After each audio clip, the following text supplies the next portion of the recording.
मैं आप लोगों का और जो वेबकास्टिंग पे हमारे साथ लाइव देख रहे हैं, सबका एक बार फिर से स्वागत करता हूं और आगे की यात्रा हम शुरू करते हैं।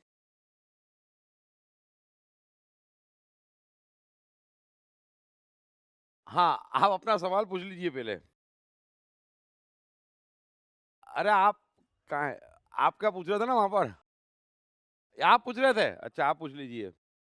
हेलो। हाँ, बोलो। मैं ये बोलना चाहता हूँ कि आप प्रिडिक्टेबल का बोल रहे हैं, तो आप हमको अभी पता है कि आप यहाँ पे है। हाँ, प्रिडिक्टेबल है क्या? यहाँ पे मिलेंगे ही हमको?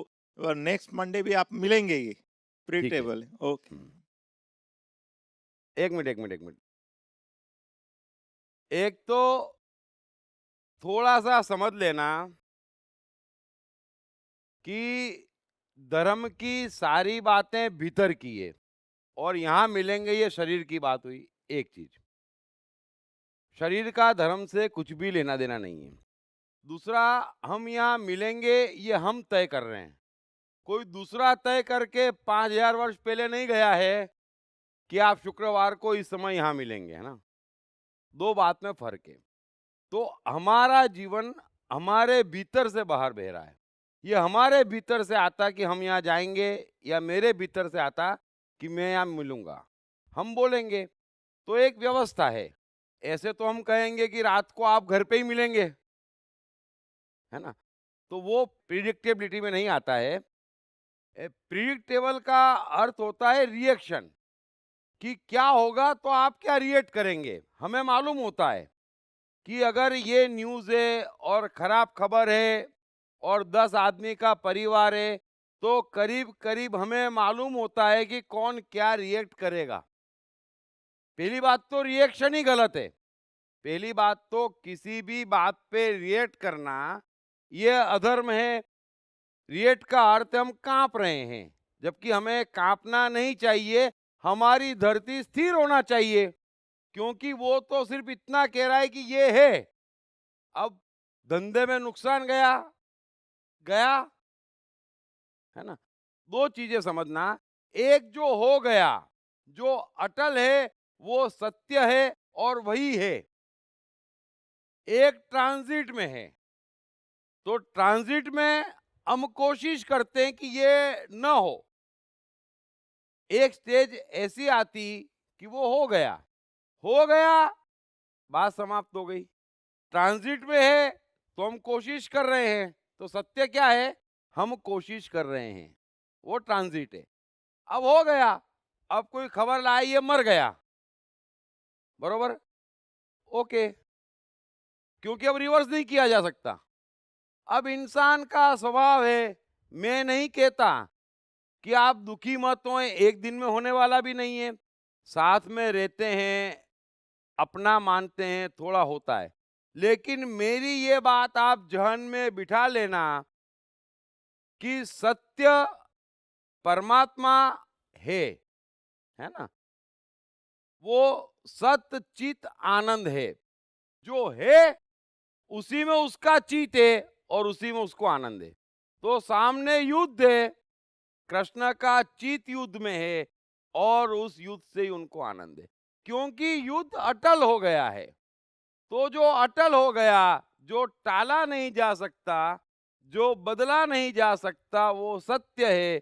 उस सत्य में हमारा चित्त अगर नहीं लगता, हम उस सत्य का अस्वीकार करते हैं और जो अस्वीकार करते हैं, होता उससे कुछ भी नहीं है, ये सब जानते हैं।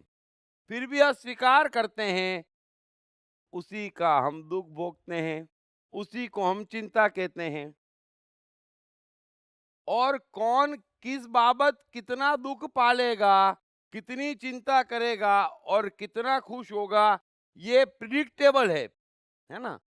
प्रिडिक्टेबल का अर्थ ये है कि वो रिएक्शन देगा, पहली बात तय है। और दूसरा क्या रिएक्शन देगा, उसकी कंडीशनिंग कर चुका है वो स्वयं अपनी कंडीशनिंग कर चुका है, इसलिए वो रिएक्शन दे रहा है, नापी तोली, है ना? और जो धर्म में स्थित है, वो अटल में तो सिर्फ ओके, है ना?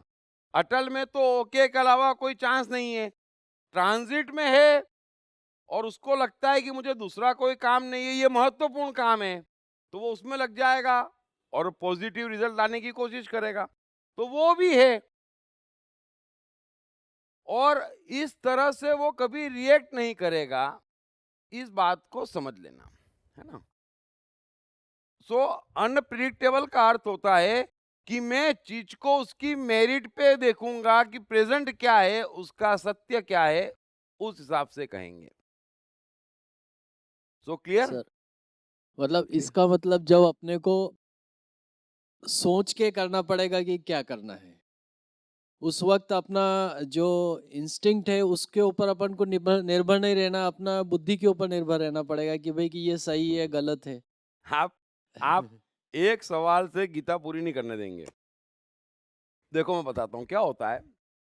अल्टीमेटली थोड़ा समझ लेना, खैर सवाल पूछते हैं तो अच्छा इसलिए रहता है कि डे टू डे की साइकोलॉजी बाहर आती है ना। अल्टीमेटली ये ऑटोमेशन है ना। अब 3 ऑटोमेशन है, समझ लेना इस बात को। 3 ऑटोमेशन है। एक परमात्मा का ऑटोमेशन है जिसमें हम है नहीं, है ना। अब जो परमात्मा के ऑटोमेशन में स्थित है वो अनप्रिडिक्टेबल है ना। जैसे बुद्ध की पत्नी ने बुद्ध के हाथ में लड़के का हाथ दिया कि देखो अपना पुत्र, तो बुद्ध को कोई विशेष भाव नहीं जागा, निश्चित ही अनप्रिडिक्टेबल है। कृष्ण को रुक्मणी ने कहा कि अपना पहला पुत्र हो रहा है, आप हस्तिनापुर अभी मत जाइए, 10-20 रोज की बात है, उसकी शक्ल देख के चले जाना।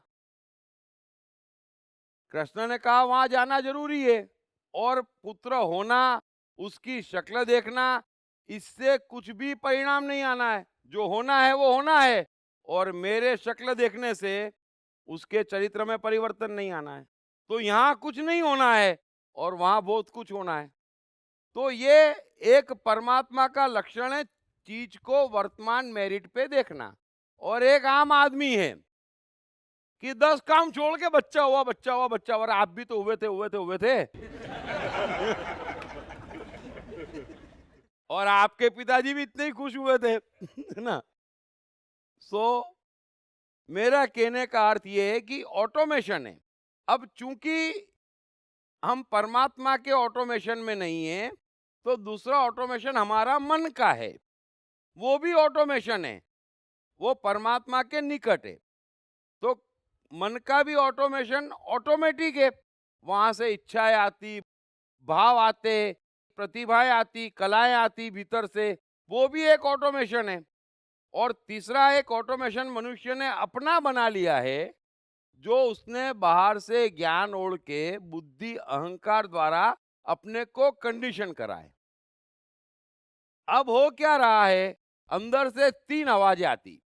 एक परमात्मा की जो हमें सुनाई नहीं देती, है ना। परमात्मा की आवाज तो क्लियर है कि भाई तुझे हस्तिनापुर जाना है, वो हमें सुनाई नहीं देती। हमें रुक्मणी की आवाज सुनाई दे जाती। क्यों? क्योंकि हमने अपने को कंडीशनड करा है। मेरा बेटा, मेरी पत्नी, मेरा उत्सव, अब वो मेरा है नहीं, आपका मैं परमात्मा तय कर रहा है, हम उसकी सुन नहीं रहे हैं। तो ये मन बुद्धि की कंडीशनिंग के, और एक मन की कंडीशनिंग है जो सिर्फ आनंद चाहता, मस्ती चाहता, और उसकी अपनी एक लीला है। तो मनुष्य बहुत कम अपने जीवन में 50-100 बार परमात्मा की आवाज भी सुन लेता होगा, अधिकांश समय मन की आवाज भी सुनता होगा, लेकिन चलने देता है बुद्धि अहंकार की, जो शिक्षाएं बाहर से ओढ़ रखी है और जो उसको गुलाम बना रही है। तो हर कोई यहाँ गुलाम है, इसलिए प्रिडिक्टेबल है। और क्यों प्रिडिक्टेबल है, ये क्यों अधर्म है? क्योंकि प्रिडिक्टेबल होने का अर्थ है कि आपने बुद्धि अहंकार की कंडीशनिंग मजबूत करी है और अब वो ऑटोमेशन आपको चला रहा है। सो आपके हाथ में नहीं है।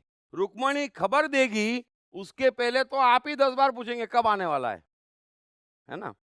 सो ये भी ऑटोमेटिक है, आप सोच के कुछ नहीं करते।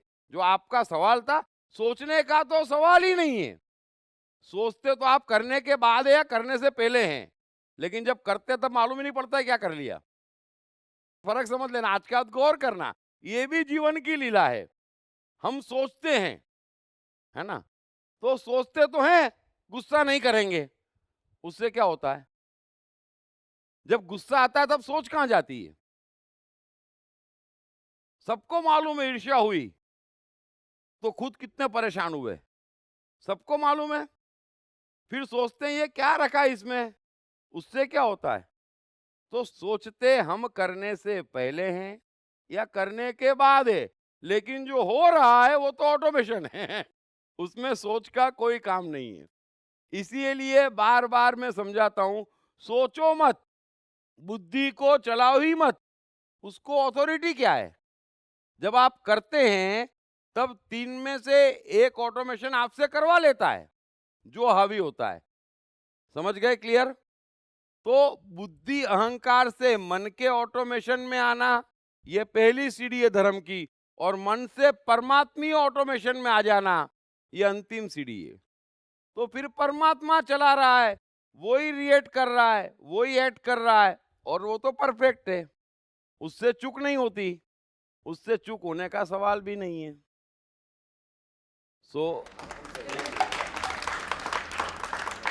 सवाल का यही फायदा है कि सवालों से मैं अपनी साइकोलॉजी बता देता हूं बोलिए। नहीं, अनप्रेडिक्टेबल में 2 किस्म के लोगों को बहुत सारे मिला हूँ। एक जो है शराबी, दूसरा है पागल। ये लोग हमेशा अनप्रेडिक्टेबल ही रहते हैं। परमात्मा के निकट ये दोनों रहते हैं।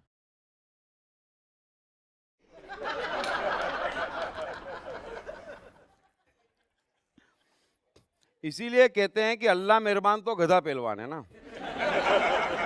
अभी आप सोचते हैं कि बच्चे को मालूम क्या है, लेकिन आपको डर लगता है कि हम ये कहेंगे तो बच्चा क्या करेगा, वो कुछ भी करेगा। आप कभी कल्पना नहीं कर सकते वो कैसे रिएक्ट करेगा, है ना। अब आप पागल किसको कहते हैं, पागल किसको कहते हैं आप, इस दुनिया में पागल किसे कहा जाता है, जो दुनिया के हिसाब से नहीं सोच रहा है ना, अपने स्वार्थ की नहीं सोच रहा है, कुछ परंपरा मान्यता में नहीं मानता होगा, थोड़ा लापरवाह होगा, है ना, थोड़ा रामकृष्ण परमहंस के लक्षण होंगे, है ना, कि कुछ कहते कहते कुछ कह देता होगा, है ना। यही तो होगा ना, और क्या होगा। तो हाँ, मस्त मौला, बल्कि अच्छी भाषा में कहें तो ठीक है ना, वो ज्यादा दिमाग नहीं लगा रहा है बेचारा, और खुश है। अच्छा, खुश रहते हैं पागल लोग, दुखी तो नहीं होते ना। आप जिनको पागल कह रहे हैं वो कभी रोते हुए आए, कभी गौर करना, पागल रोते हुए नहीं आते हैं, है ना। अब उन पागलों की बात नहीं कर रहा जो आगरा और पूना में, हाँ।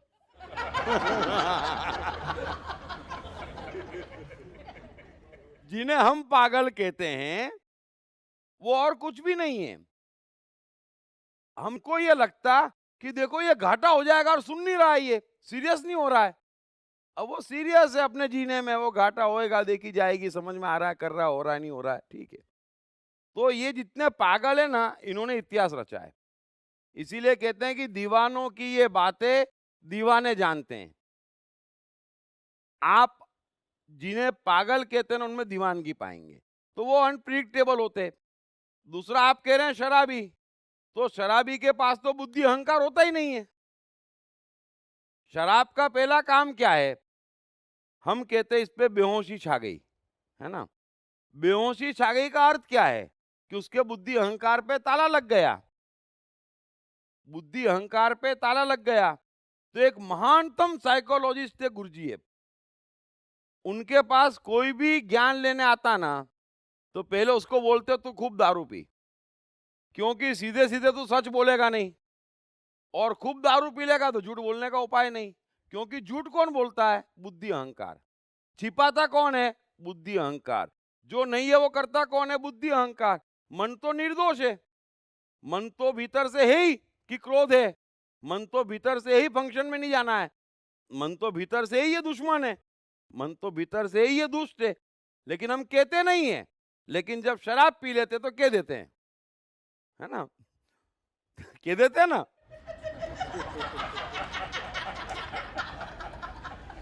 शराबियों से झूठ नहीं बोला जाता। फिर सुबह होश में आते हैं और जैसे ही होश में आते लगता गड़बड़ हो गई, ये तो सच बोल दिया। फिर माफी मांगने आते हैं, अरे रात को ऐसे चढ़ गई थी। अब चढ़ गई थी या नहीं चढ़ी थी, बोला तो सच था तू, है ना।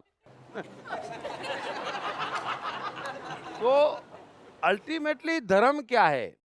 धर्म है जो ये बुद्धि अहंकार का जो जाल हमारे पे हावी है, उसे रोकना, उसे रोकना, किसी तरह से रोकना।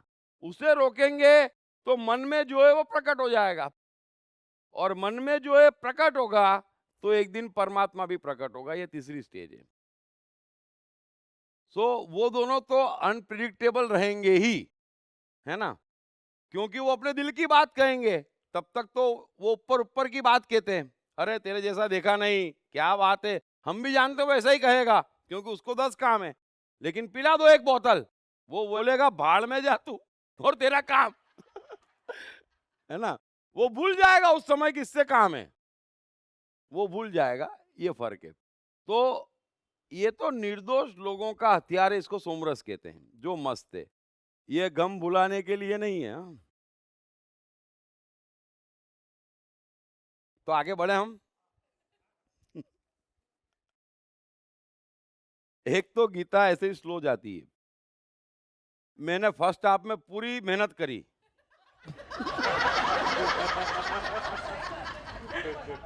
तो फटाफट कमेंट आ गए, नहीं नहीं जल्दी क्या है। मैंने कहा ठीक है आराम से। तो देखो अभी आराम में आ गया ना मैं भी।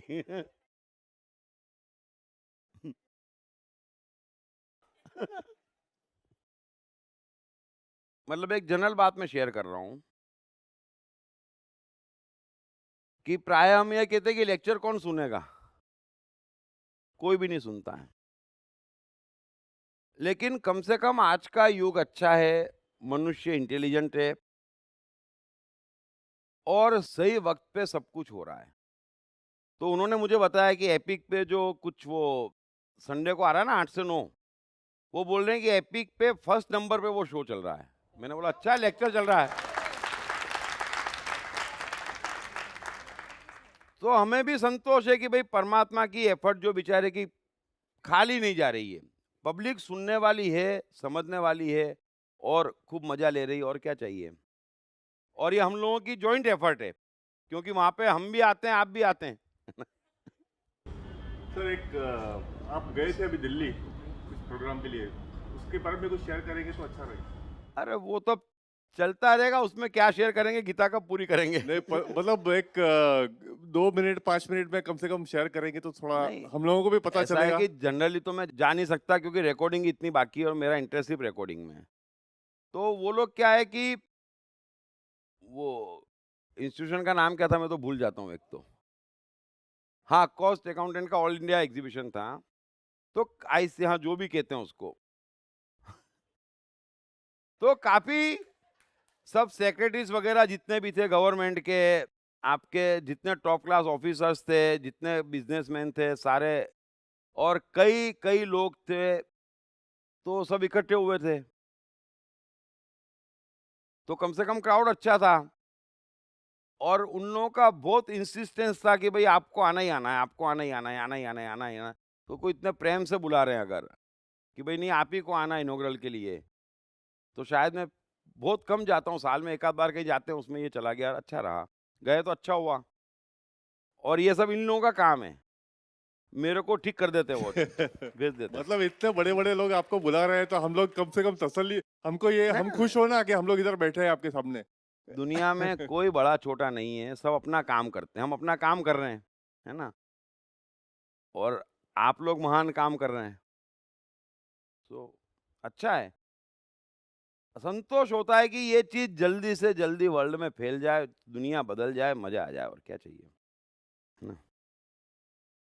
आगे कृष्ण एक खूबसूरत श्लोक कह रहे हैं, ब्यूटीफुल। ये कृष्ण की चेतना बड़ी कमाल है, स्पॉन्टेनियस कह रहे हैं, श्लोक बाय श्लोक कह रहे हैं, लेकिन हर चीज राइट टाइम पे कह रहे हैं, और जो चीज खोल रहे हैं उसकी पूरी साइकोलॉजी की तह में जाते हैं। ये कमाल है, और यही गीता का महत्व है। कृष्ण कह रहे हैं इस बात को जरा ध्यान से सुन लेना और सभी जने सुन लेना।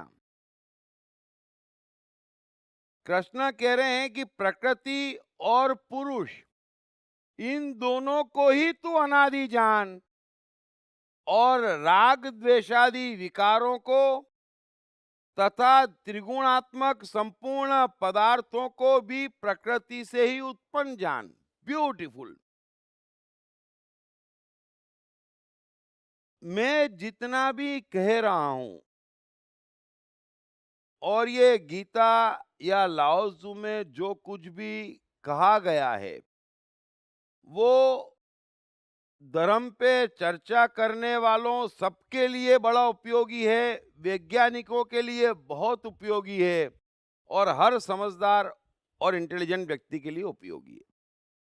क्योंकि गीता और लाओ त्zu एक ऐसा सत्य है कि उसके इधर उधर जाया ही नहीं जा सकता और जाते ही दुखों का पहाड़ टूट पड़ेगा। जाते ही, जाया ही नहीं जा सकता। ये दो ही ऐसे ग्रंथ है जो बिल्कुल बीच में खड़ा कर देते, आप झांकने की कोशिश करें और बर्बाद हो जाएंगे। सो कृष्ण अर्जुन से क्या कह रहे हैं कि अर्जुन, मुझे नहीं मालूम तुमने कौन से शास्त्र पढ़े, मुझे नहीं मालूम तुझे क्या ज्ञान है, लेकिन एक रहस्य की बात सुन कि प्रकृति और पुरुष दोनों अनादि हैं। हम कहते हैं आत्मा सनातन है ना, वही आदि है, वही अनादि है। कृष्ण कह रहे हैं सिर्फ वही नहीं, पुरुष ही नहीं, प्रकृति भी अनादि है। यहां पर सब कुछ अनादि है। आप जो है ना, आपका जो मन है ना, वो अनादि है। इस बात को समझें और इस सत्य को कोई नहीं समझ रहा, इसीलिए उल जलुल ज्ञान दिए जा रहे और मनुष्य बर्बाद हो रहा। और ये बड़ा महत्वपूर्ण सूत्र है, इस सत्य को समझना कि आप कौन हैं। मैं बार बार समझाने की कोशिश करता हूं, आज अच्छे से समझ लेना कि आप कौन हैं। हमें समझाया ये जाता कि आप इस साल की इस तारीख को पैदा हुए। अब ये इतना बड़ा असत्य है और इतना बड़ा भ्रम है कि उसकी कल्पना नहीं की जा सकती। और आश्चर्य ये है कि उसके बेस पे कुंडलियां बनती और उसके बेस पे प्रिडिक्शन किया जाता। और मैं बार बार कहता हूं कि वैज्ञानिक तो 5-25 हजार हैं और ये ज्योतिष जो भविष्य देखने का दावा करते लाखों की तादाद में है। अच्छा, भविष्य लिखा हुआ है, आप देख सकते, तो ये बड़ी महंगी कला है, 100-100 रुपए में क्यों दे रहे हैं?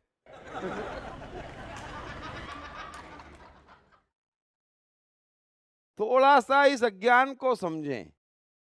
और जो मुझे जानते हैं, मेरे साथ रहते हैं, वो सब जानते हैं मैं कभी किसी को हैप्पी बर्थडे कहता नहीं और मेरी बर्थडे पे कभी कोई मुझे हैप्पी बर्थडे कहता नहीं, क्योंकि ये असत्य है कि हम इस तारीख को इस समय पैदा हुए।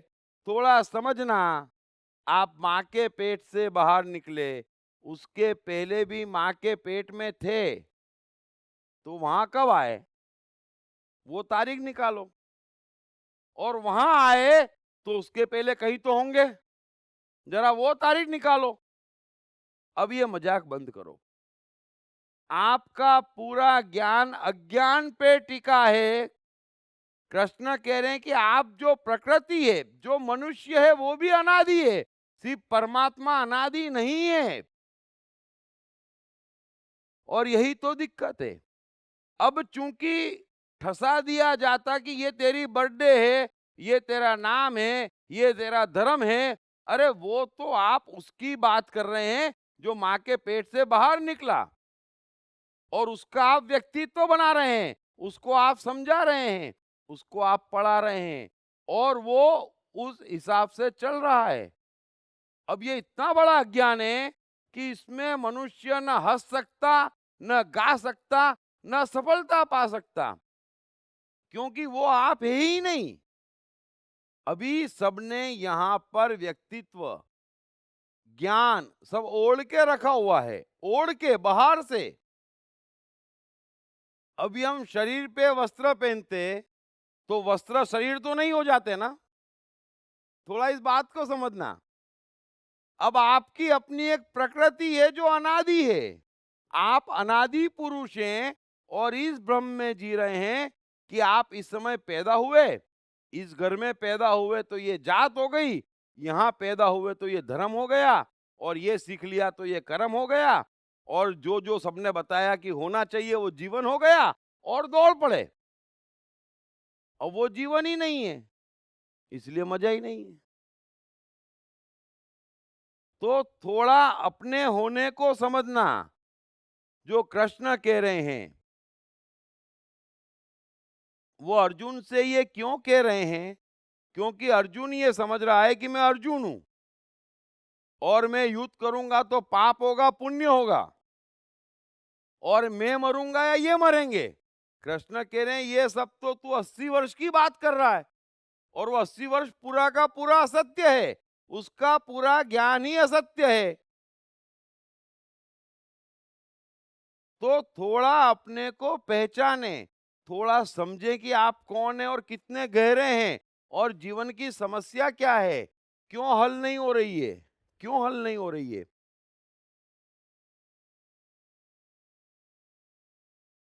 ये सभी जने जानते हैं कि यहाँ पर न तो कोई कण पैदा किया जा सकता, न मिटाया जा सकता।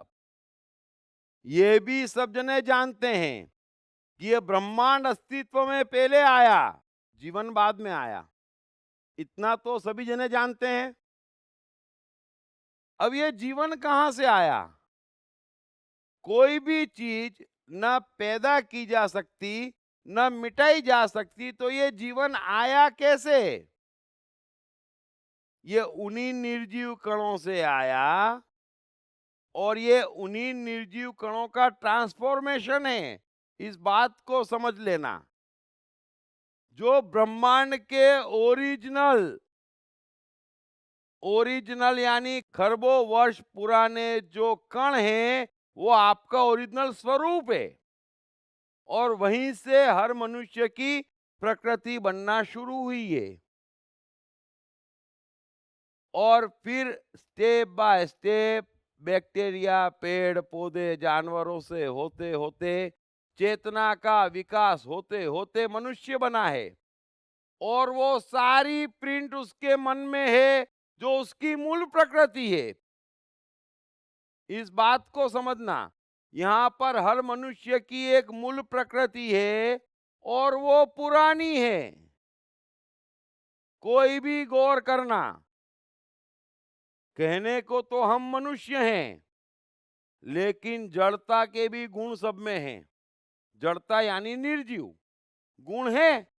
कोई खबर दे दो, कोई हादसा हो जाए, जड़ हो जाते। कैसे हो जाते? जरा गौर करना। जड़ता के भी गुण हैं, और जानवर तो ऐसा कोई बाकी नहीं जिसका गुण ना हो। जरा गौर करना, झांकना। अपने भीतर मत झांकना, दर्द होगा। दूसरों में झांकना। आप पाएंगे सुबह सांप था, है ना, दोपहर को कुत्ता हो गया, और ये 2-4 पैक पी लिए, शेर की तरह दहाड़ रहा है। उतर जाएगी, सुबह फिर गिदड़ बन जाएगा। तो ये सारे गुण कहां से आ रहे हैं? वो आपने यात्रा की है। थोड़ा सा इस गहरी बात को समझना। तो वो जो आपकी प्रकृति है, और प्रकृति त्रिगुणी है, यहां पर हर मनुष्य के भीतर 3 मूल स्वभाव हैं, 3 मूल इच्छाएं हैं, 3 मूल प्रतिभाएं हैं, और वही वो है। दरअसल हर मनुष्य क्या है, इस बात को समझ लेना और खोजना। 3 इच्छाएं। आप हर चीज से खुश नहीं होंगे, और अब तो ये हद हो गई है कि यहाँ मनुष्य भूल ही गया है कि वो किस चीज से खुश होगा। लेकिन आप ऐसे वैसे हर चीज से खुश नहीं हो सकते। जो आपकी मूल प्रकृति की इच्छा होगी उसी से आप खुश होंगे। बुद्ध बोलने से ही खुश होंगे, इस बात को समझना है ना।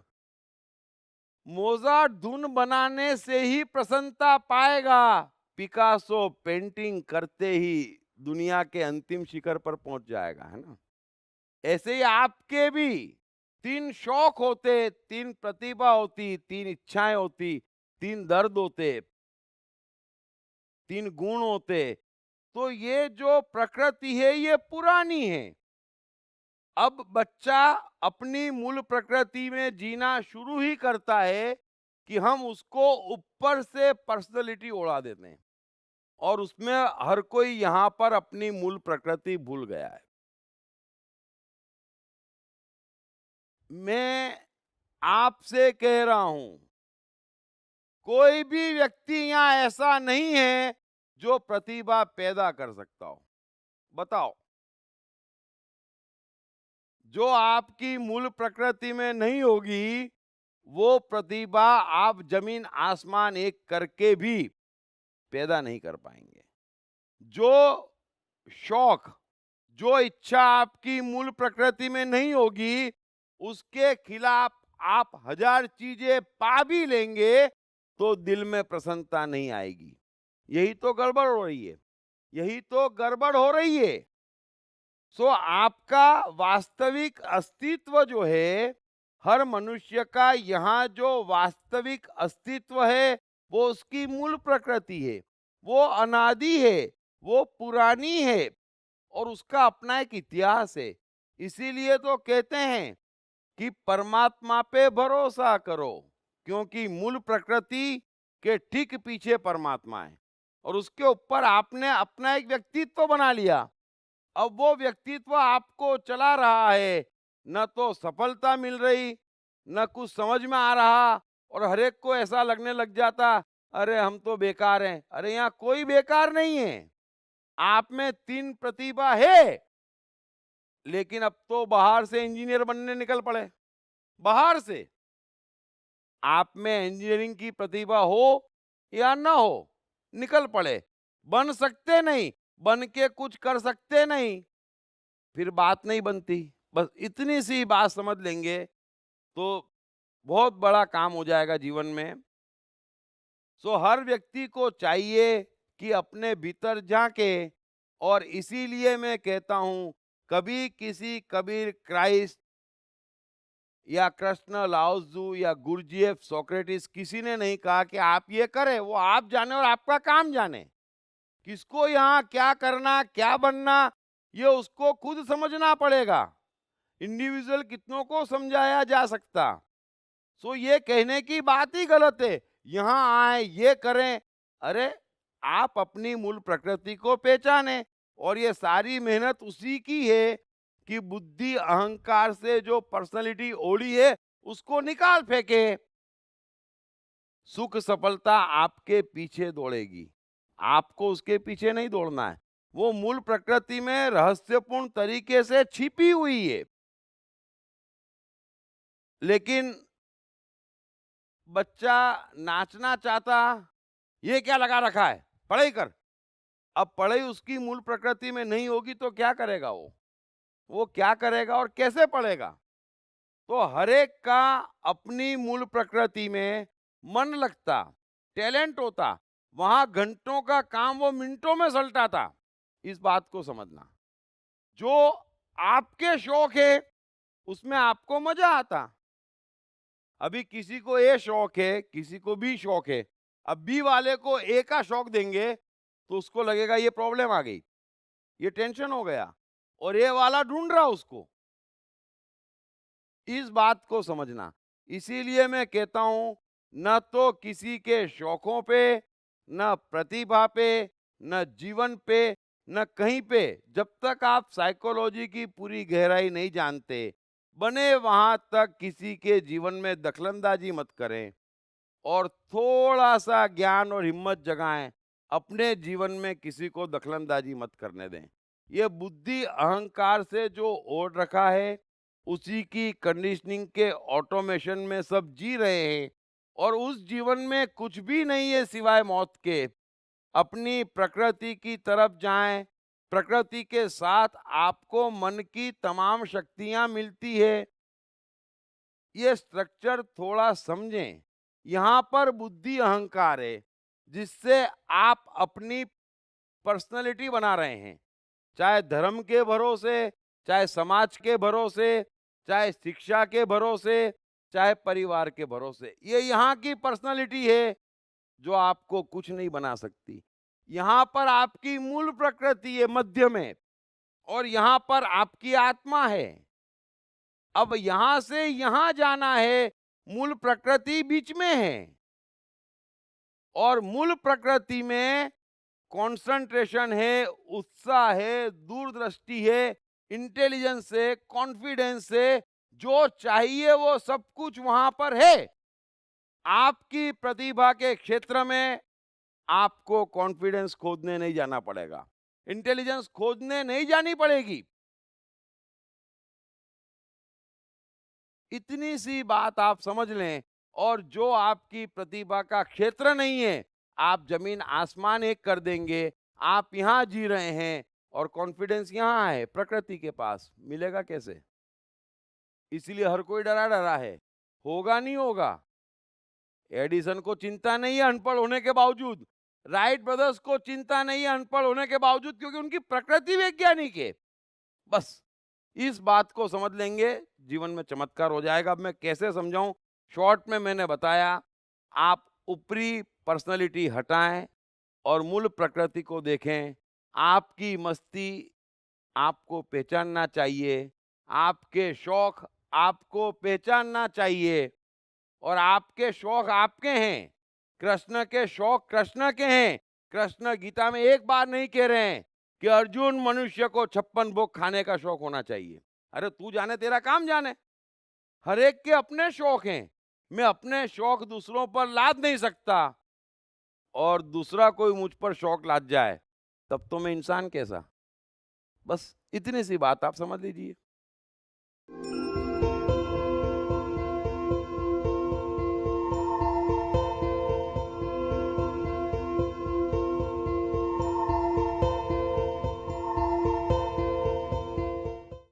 मैं कृष्ण हूँ विश्व की ऐसी पहली किताब है जिसमें कृष्ण के संपूर्ण जीवन को गहरे रिसर्च के बाद एक सिलसिलेवार कहानी के रूप में लिखा गया है। दीप त्रिवेदी द्वारा लिखित इस किताब में कृष्ण स्वयं अपने जीवन की कहानी को बतलाते हैं और अपने हर कर्म के पीछे के मुख्य कारणों पर चर्चा करते हैं। ये किताब अंग्रेजी, हिंदी तथा गुजराती में सभी प्रमुख बुक स्टोर्स और ई-कॉमर्स साइट्स पर उपलब्ध है। कैसे अनपढ़ एडिसन 1000 से ऊपर पेटेंट्स रजिस्टर करवाने वाले वैज्ञानिक हो गए, कैसे पेट्रोल पंप पर पेट्रोल भर रहे धीरू भाई इतने बड़े व्यवसायी हो गए, कम पढ़े लिखे व स्कूली शैतान कैसे स्टीव जॉब्स हो गए। सफलता के पैमाने अनेक, कारण सिर्फ एक, मन की शक्तियाँ। मन की शक्तियों को जगाने तथा एक सुखी और सफल जीवन जीने के लिए पढ़िए दीप त्रिवेदी की बेस्ट सेलिंग किताब मैं मन हूँ। बच्चों को खासकर समझने का है कि प्रतिभा पहचाने की कौन से क्षेत्र में है, प्रकृति पहचाने कौन सी है, तो सारा काम हो जाएगा।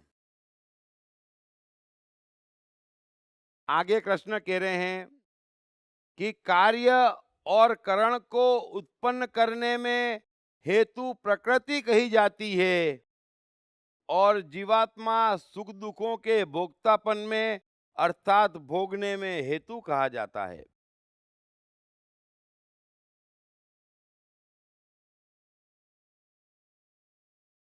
मनुष्य को दो चीजें दौड़ाती है, एक उसकी मूल प्रकृति और एक बाहर से ओढ़ी आर्टिफिशियल प्रकृति। हालांकि वो टिकती नहीं है, समझ लेना एक चीज, वो टिकती नहीं है। मैं कितनी बार कहता हूं, और विवेकानंद का एक वाक्य हमेशा जहन में बिठा लेना कि अपने पर श्रद्धा आस्तिकता, दूसरे पर श्रद्धा नास्तिकता, दूसरा कोई भी हो, A B C D Z, वस्तु हो, व्यक्ति हो, भगवान हो, धर्म हो, दूसरे पे श्रद्धा नास्तिकता वो काम ही नहीं आएगी। दूसरे पे श्रद्धा का अर्थ है ओढ़ी हुई पर्सनैलिटी। अब ओढ़ी हुई पर्सनैलिटी किसके काम आती? कोई लाख ताव पे चढ़ा दे, कोई समझा दे, आप कोशिश कर लें, लेकिन आपकी ओरिजिनल पर्सनैलिटी वो नहीं है, एन टाइम पे धोखा दे जाती, एन टाइम पे धोखा दे जाएगी। तो कृष्ण अर्जुन से यही कह रहे हैं कि तेरी मूल प्रकृति मरने मारने की है, तुझे राज्य चाहिए। अरे तू कष्ट में जी ही नहीं सकता तू सन्यास तो बहुत दूर की बात है। कितना रोता था जब वनवास हुआ था, कितना रोता था। तो तू कष्ट में जी नहीं सकता, मरना मारना तेरी प्रकृति है, तू क्यों सन्यास की और अहिंसा की और कौन मरेगा ना क्या मरेगा की बातें कर रहा है? सो मनुष्य लाख कोशिश कर लेता है बुद्धि अहंकार से व्यक्तित्व ओढ़ने की, उससे वो दौड़ता भी है और मूल प्रकृति भी उसे दौड़ाती, क्योंकि वो कभी पीछा नहीं छोड़ती, वो आपका ओरिजिनल स्वरूप है। और इन दोनों के झगड़े में हर मनुष्य जी रहा है। ईश्वर तो बहुत दूर है, ईश्वर तो इन दोनों के पार है, वो तीसरा ही है जिसका डायरेक्ट कांटेक्ट है ना, वो तो तीसरा है, उसको छोड़ें। अभी बुद्धि अहंकार और मूल प्रकृति दोनों दौड़ाती, दोनों रोकती।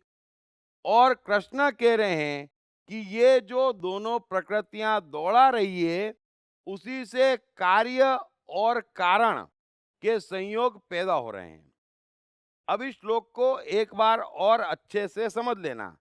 कृष्ण कह रहे हैं कि कार्य और कारण को उत्पन्न करने में हेतु प्रकृति कही जाती है।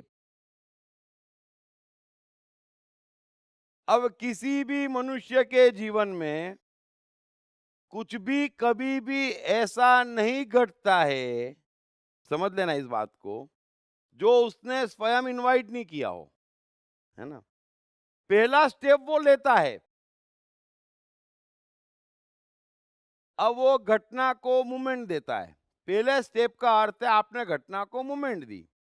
अब घटना अपनी स्पीड पकड़ती है, यहाँ वस्तु की भी अपनी चाल है, मनुष्यों की भी अपनी चाल है, और वो चल पड़ती।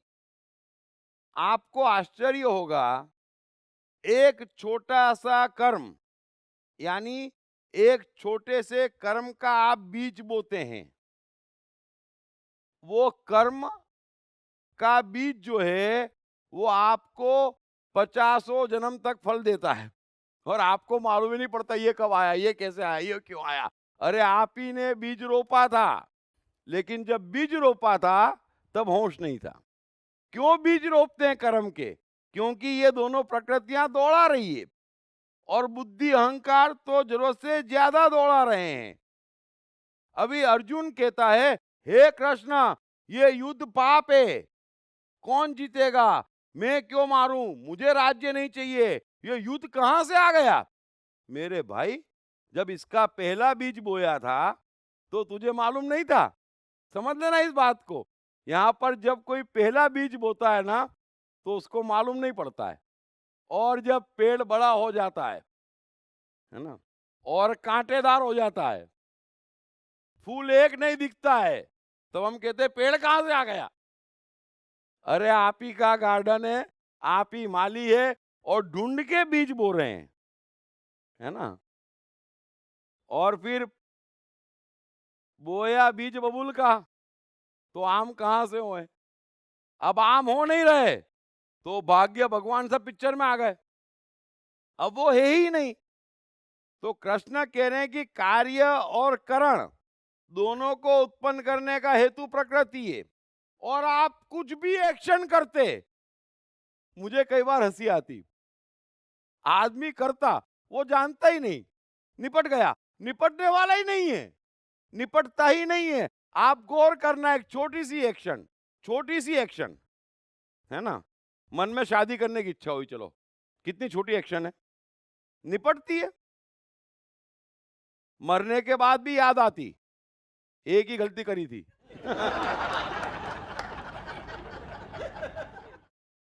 हमको लगता है कि हमने उसको गुड़ दिया, अब आप तो घूर के निकल गए, भूल गए, वो भूलता नहीं, वो याद रखता। तो आपने तो बीज बो दिया गुरने का, वो याद रखता, फिर वो कुछ करता, वो 10 को कहता, और ऐसे ही प्रकृति प्रकृति से खेलती रहती और पेड़ बड़ा होता रहता, है ना। बात तो मामूली थी कौरव पांडवों के बीच में भी, और झगड़ा भी गलत ही था, लेकिन वो मामूली बात जो बचपन में उनके दिमाग में घर करा दी गई, वो क्या स्वरूप लेके आई? महाभारत का युद्ध। यही हो रहा है जीवन में, जितने युद्ध हैं उसके हमने बीज बोए हैं, एक दिन में नहीं हो रहा है, समझ लेना। एक तो प्रकृति की लीला चल रही है, वहां तो सब परमात्मा है, कोई टेंशन नहीं है, लेकिन ये जो हम कर रहे हैं ये कर्म है, और कर्म पाप है। आप कुछ भी करें, आप छोटा सा कर्म करें, खैर आगे गीता में कृष्ण कहेंगे कर्म करने के लिए समझदारी चाहिए। मैं कितनी बार कहता हूं कि आप इतना कष्ट पहुंचाते सबको, सेवा के नाम पे भी कष्ट, धर्म के नाम पे भी कष्ट। 15 अगस्त थे, कैदियों को हलवा पूरी खिलाएंगे, मैं कितनी बार कहता हूं, एक दिन आप खिला देंगे, वो सेट हो गया था जेल की खुराक से, एक बार आपने हलवा पूरी खिला दी, वो 364 दिन रोता कि 15 अगस्त कब आएगी, है ना। बेचारा खुश था जेल के खाने से, समझ लेना इस बात को। हम सेवा भी करते तो भी गड़बड़ हो जाती, धर्म भी करते तो भी गड़बड़ हो जाती। तो कर्म के बीज जब आप बोते हैं तो आप ये क्यों समझते हैं कि आपने कर दिया और खत्म हो गया? वो कब खत्म होगा? जब आप अपने साथ करते। यही तो कृष्ण कह रहे हैं कि कर्म करो पर फल की चिंता मत करो, कर्म खत्म हो गया, फल आएगा ही नहीं। अब कर्म करो और फल की चिंता करो, तो मतलब क्या हुआ? कर्म बाहर होगा, बाहर होगा, वो अनंत एक्शन चलती रहेगी। आपने तो बिच्छू छोड़ दिया, बिच्छू का पूरा जंगल खड़ा हो जाएगा, और यही हो रहा है। गौर करना, पहला बीज बोते ही वो चल पड़ता। हर मनुष्य की यहां पर अपनी प्रकृति है, हर कोई कर्म कर रहा है और आप उनसे प्रयोग कर रहे हैं, और फिर वो सिलसिला चल पड़ता, और ऐसा चल पड़ता कि कोई भी मनुष्य 10-20 साल साथ में रहता तो अधिकांश केस में ऐसा लगता कि ये न होता तो मैं आगे होता, ये न होता तो मैं सुखी होता। ये कौन सा बीज बो दिया आपने आपस में? ये प्रेम का बीज तो नहीं है ना। ये बीज इंसानियत वाला नहीं है। चाहे व्यवसाय में, चाहे घर में, चाहे मित्रों में, चाहे कहीं पे भी, जो कुछ भी आपके पास आ रहा है उसका बीज आपने कभी न कभी बोया है, और अब जब भी आए तब सामने वाले को दोष देने के बजाय अपने में खोजना कि ये बीज आपने कब बोया था। आप आश्चर्यचकित हो जाएंगे, अरे ये तो 22 साल पहले बोया था, ये स्वरूप में आ गया। आप घबरा जाएंगे, और घबराएंगे तो आपके ज्ञान चक्षु खुल जाएंगे, दूसरी बार बीज संभल के बोएंगे। तो कृष्ण कह रहे हैं कि कार्य और करण को उत्पन्न करने में हेतु प्रकृति कही जाती है। कार्य और कारण, आप समझते हैं कि ये कार्य है। अब आप मुझे बताएं, कोई ऐसा कार्य आप करते हैं जिसका कारण ना हो? यानी कारण पहले है और कार्य बाद में है, थोड़ा समझ लेना इस बात को। और कार्य और कारण दो ही चीजें हैं, कारण भीतर है, कार्य बाहर है, और आप करते हैं। ये जो कारण है ना, ये आपकी प्रकृति ओढ़ी हुई, मूल प्रकृति नहीं है। मूल प्रकृति थोड़ी अलग है, कारण उसके पास भी है, लेकिन उसके कारण अलग हैं, अपने हैं, और ओढ़ी हुई प्रकृति के कारण अलग हैं और अपने हैं, लेकिन दोनों के दोनों कर्म कारण से हो रहे हैं। और परमात्मा का अर्थ है अकारण, कोई भी कारण नहीं, कोई भी कार्य करने का कोई भी कारण नहीं, कोई भी फल नहीं, कुछ भी नहीं, कारणलेस। इसीलिए मैं बार बार कहता हूं, अगर आपकी निगाह में फल है तो आप गलत है, कार्य का कारण मालूम है तो गलत है, आपके हाथ में ऑप्शन है तो गलत है, आप सोच रहे हैं तो गलत है। सो कार्य और कारण को उत्पन्न करने में हेतु प्रकृति कही जाती है। अब आप ही ने ओढ़ रखा है कि ये चीज चाहिए या ये चीज अच्छी, अब आपने कारण पैदा किए और आप कर रहे हैं, तो कारण आप बाहर से ढूंढ रहे हैं, फिर कर रहे हैं, फिर कुछ ऑटोमेटिक हो रहे हैं। और कृष्ण कह रहे हैं कि जो जीवात्मा है, जो अंदर जीवन है, जो प्राण है, जो परमात्मा है, जो सोल है, वो भोगने का हेतु कहा जाता है, क्योंकि जब तक वो भीतर है तब तक आप भोग रहे हैं, उसकी उपस्थिति के कारण आप भोग रहे हैं और प्रकृति के कारण आप कर रहे हैं। ये दोनों बात कृष्ण ने कह दी।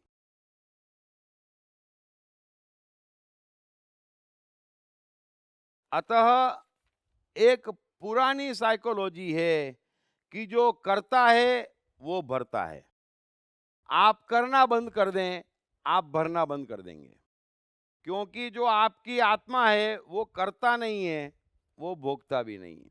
आप करता है, आप भोगता है।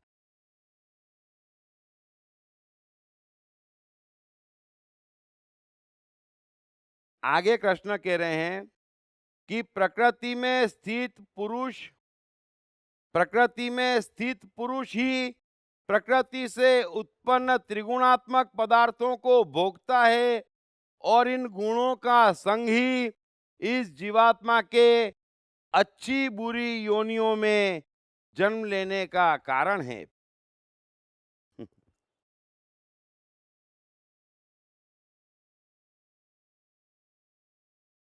ये जो प्रकृति है हमारी, चाहे बुद्धि अहंकार की हो, चाहे हमारी मूल प्रकृति हो, ये दोनों त्रिगुणात्मक माया से घिरी हुई है, ये 3 डायमेंशन के पार नहीं है।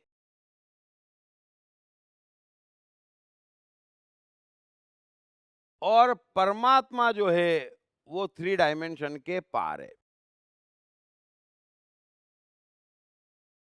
और ये त्रिगुणी माया कर क्या रही है, समझ लेना आप। जो एक खूबसूरत खेल है परमात्मा और हमारे बीच, जहां पर एक पल के लिए हमारे जीवन में ना चॉइस है, नो ऑप्शन है। और जब चॉइस नहीं है, ऑप्शन नहीं है, तो मुझे किसी ज्ञान की आवश्यकता ही नहीं है। इस बात को थोड़ा समझना। ज्ञान कब चाहिए? जब आप ये सोचते हैं कि मेरे पास ऑप्शन है या मेरे पास चॉइस है। अब ये आपके पास ऑप्शन है या चॉइस है, ये भ्रम पैदा कौन कर रहा है? ये भ्रम पैदा आपकी प्रकृति कर रही है, और फिर वही आपको दौड़ा रही है कि चॉइस है तो बेस्ट करो, चॉइस है तो पूछकर करो, चॉइस है तो जानकर करो।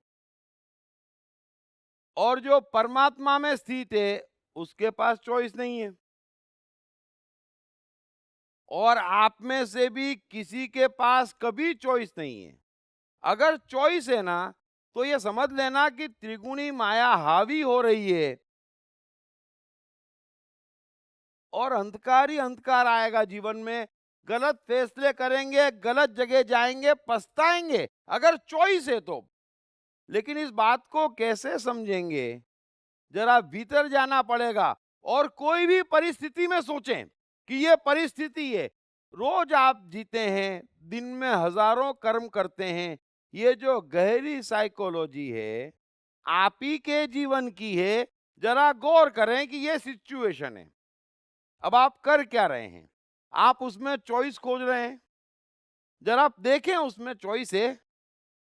इस समय कोई चॉइस है आपके पास कि क्या करना, क्यों करना? चॉइस है? आश्चर्य है, चॉइस है ही नहीं। क्योंकि ये जगत एक परमात्मा चला रहा है। कृष्ण कह रहे हैं कि मैं चला रहा हूं, उसमें चॉइस कहाँ है?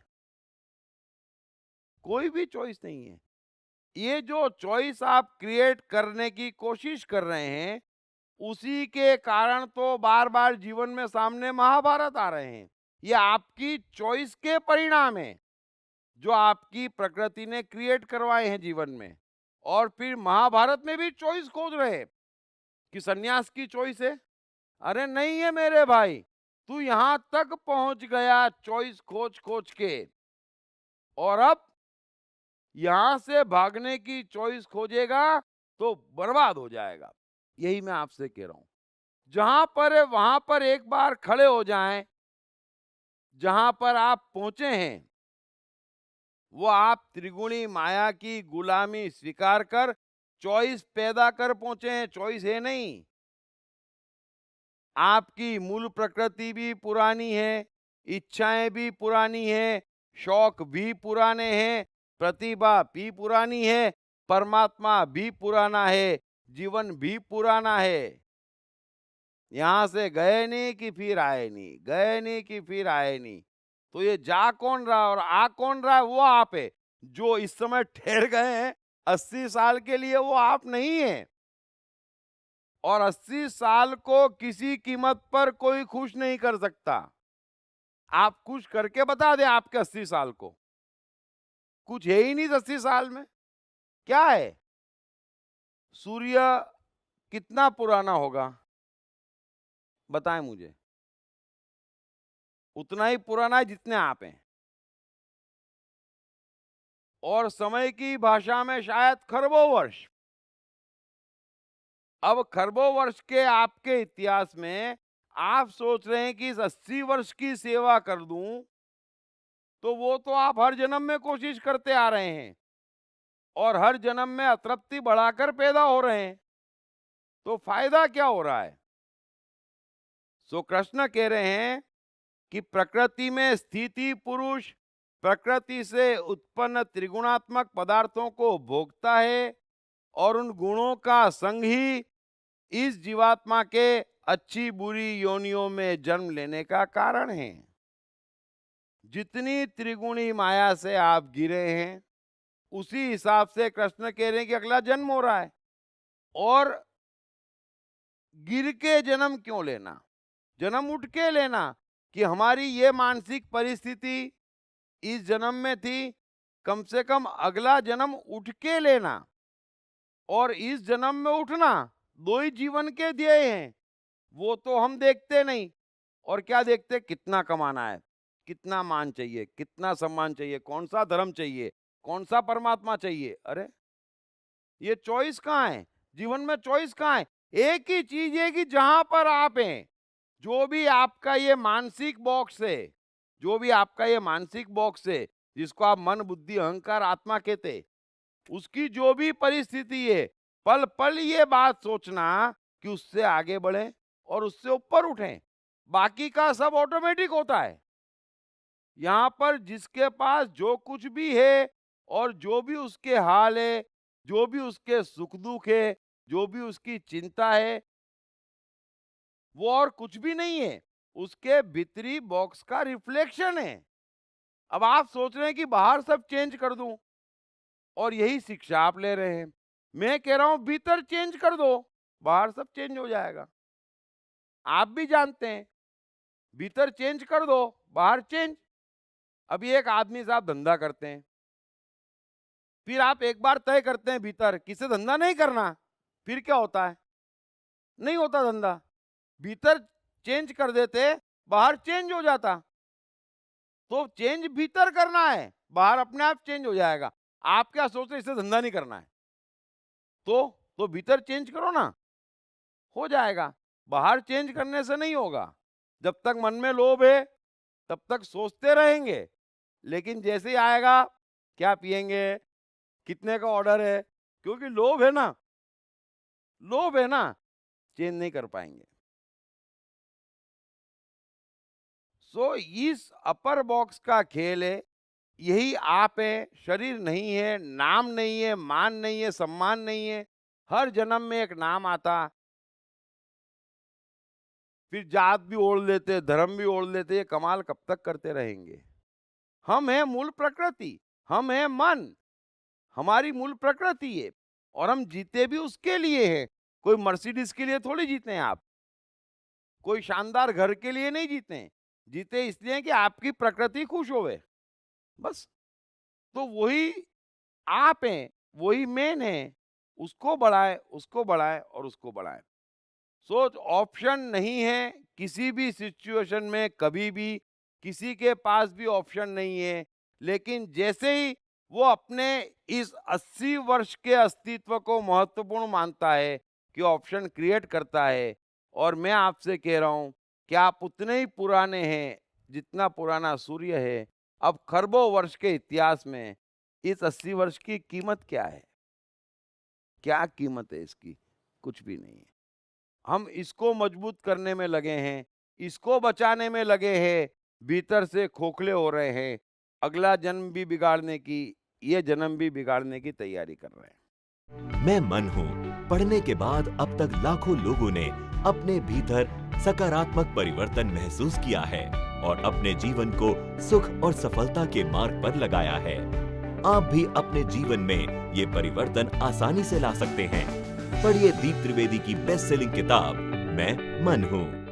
रण छोड़ने के लिए मशहूर कृष्ण ने अर्जुन को महाभारत युद्ध से भागने क्यों नहीं दिया?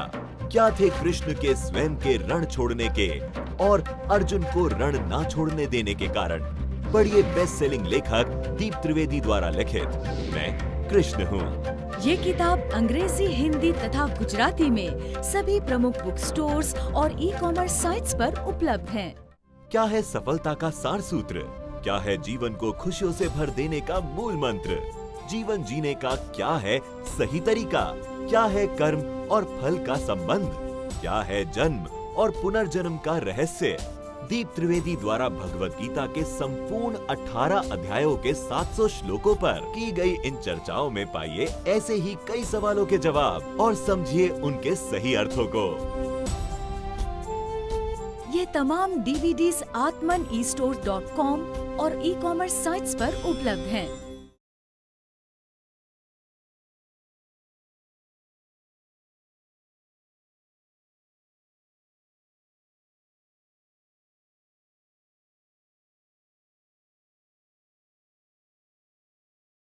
आगे कृष्ण कह रहे हैं, इस देह में स्थित यह आत्मा वास्तव में परमात्मा ही है। ब्यूटीफुल।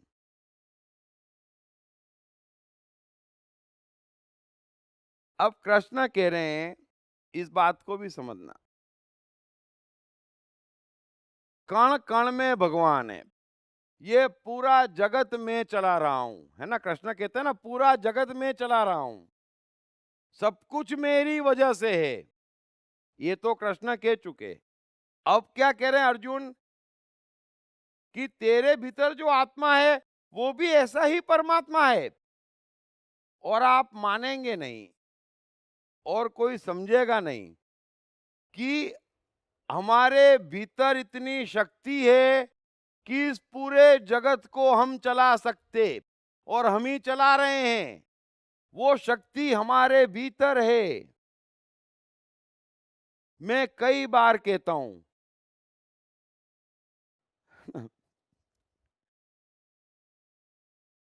कि वो ही होगा जो मैं चाहूंगा, है ना? दूसरा कुछ हो नहीं सकता, कहीं पे भी, कैसे भी, जो मेरी दुनिया है। कृष्ण जहां खड़े हैं वहां किसी के पास चॉइस नहीं है। किसको कितना सोचना, किसको क्या करना, किसको क्या कब करना, सब कृष्ण तय कर लेते हैं। सामने वाले के पास फिर चॉइस नहीं है। आपके भीतर भी ऐसा परमात्मा है कि जो भी आपके सामने है उसके पास चॉइस नहीं है, न वस्तु के पास न व्यक्ति के पास। और विस्तार बढ़ाते जाओ किसी के पास चॉइस नहीं है। सो कृष्ण कह रहे हैं कि जो आत्मा है वही परमात्मा। अर्जुन इतना शक्तिशाली है, ये इतना मात्र नहीं है कि उसे पाना है, ये इतना मात्र नहीं है कि ये सनातन है, ये इतना मात्र नहीं है। तू सत्ता का मालिक है, जो इस जगत को चला सकता, जगत को चला रहा है। और फिर ये सवाल पूछ रहा है, पाप होगा कि पुण्य होगा, कौन जिएगा कौन मरेगा। अभी तू 80 वर्ष के जीवन को इतना महत्व दे रहा है, मूल प्रकृति समझ नहीं रहा है, और तू है क्या? परमात्मा। तो कितना फासला है। तो कृष्ण कह रहे हैं कि इस देह में स्थित यह आत्मा वास्तव में परमात्मा ही है, वह साक्षी होने से उपद्रष्टा। कृष्ण की भाषा, कृष्ण के शब्द कमाल है। आप कल्पना करें उस चेतना की, एक वाक्य हम बोलते हैं, एक हम किसी को समझाते हैं, और बात कितनी साधारण होती है। समझ लेना कि अपने को ये पहन के वहां चलना है, तुझे ऐसा करना चाहिए बेटा, तुझे ऐसा करना चाहिए। ये साधारण बात भी कम्युनिकेट नहीं होती। और आप जरा सोचना, चेतना का अर्थ है होश और परम होश। यहां पर जो कर लिया वो वापस नहीं जा सकता है ना। अगर मैंने कुछ बोल दिया वापस आ सकता है? नहीं। आपने कुछ कर लिया वापस आ सकता है? नहीं। तो धर्म क्या है? धर्म है होश, कि जब आप करें तब आपको पता रहे कि आप क्या कर रहे हैं और क्या होने वाला है।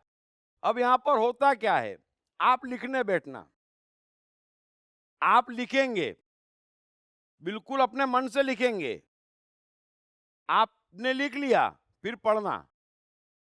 आप बोलेंगे नहीं नहीं, मैं सोच तो कुछ और रहा था, लिखा कुछ और गया है। तो ऐसा कैसे हो गया? आप ही समझा रहे हैं किसी को भी। फिर शाम को सोचना कि ये जो समझाया था वो बराबर था या कुछ और तरीके से समझा सकते थे। नहीं, इससे बेटर समझा सकते थे। तो फिर हो क्या रहा है? हम ही एक्शन करते, फिर हम ही पछताते, ये तो नहीं करना था। तो फिर करा किसने? ये हो क्यों रहा है? क्योंकि हम होश में नहीं है। हमें कंफ्यूजन है कि हम जाग रहे हैं, जाग नहीं रहे, सो रहे हैं। अभी नींद में हाथ कहां जाता, पांव कहां जाता मालूम पड़ता है? नहीं पड़ता ना। वैसे ही हम दिन में भी नींद में है। जबान क्या बोलती, आंख क्या देखती, सोचते क्या, लिखते क्या, पढ़ते क्या, समझते क्या, मालूम ही नहीं पड़ रहा है। अगर मालूम पड़ जाता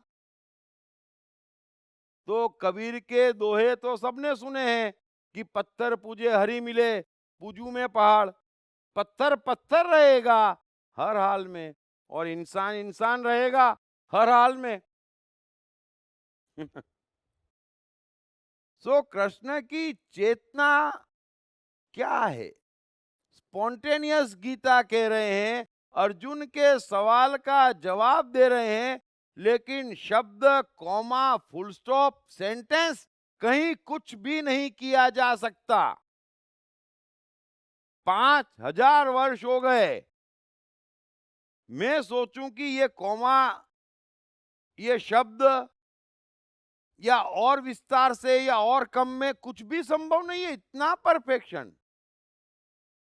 सो कृष्ण कह रहे हैं कि वह साक्षी होने से उपद्रष्टा है।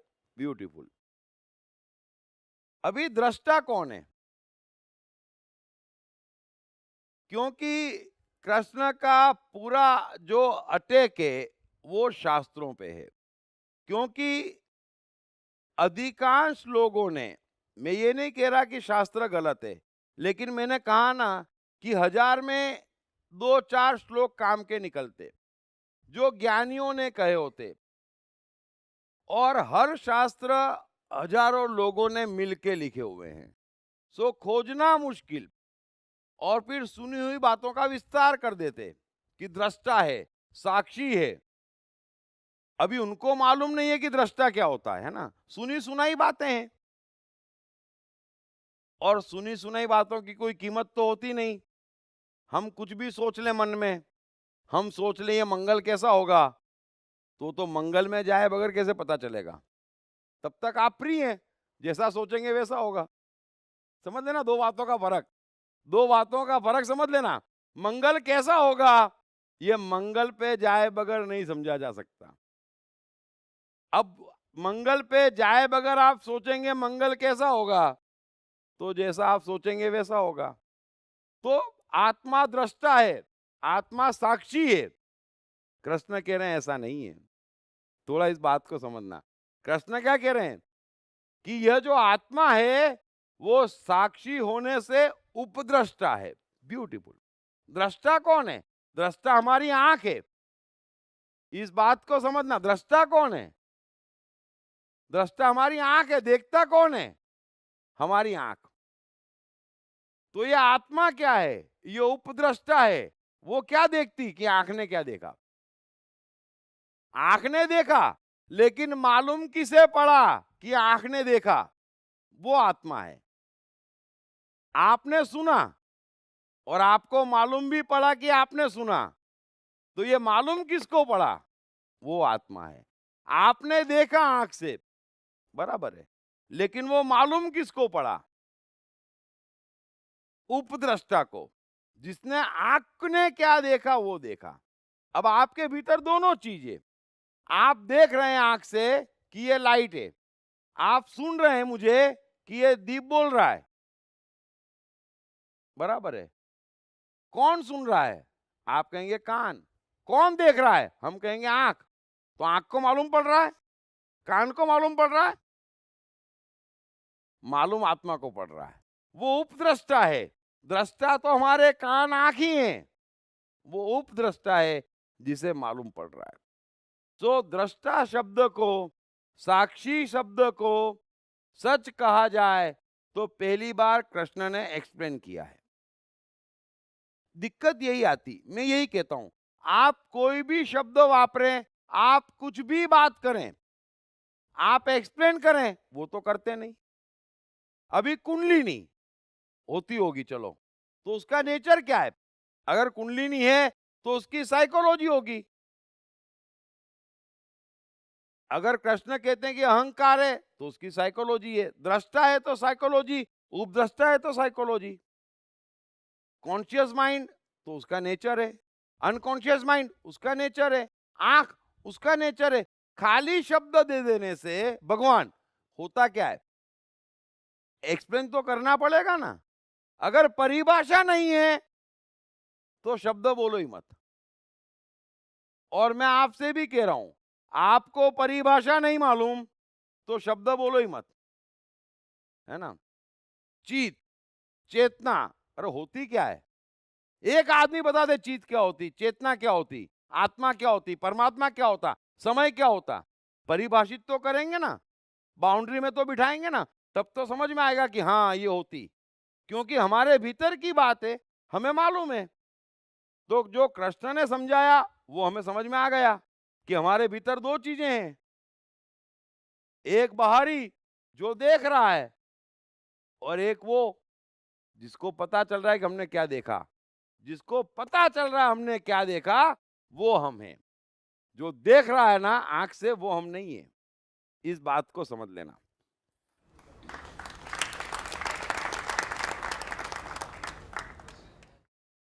आगे कृष्ण कह रहे हैं, कृष्ण कमाल है, यथार्थ सम्मति देने वाला। ब्यूटीफुल।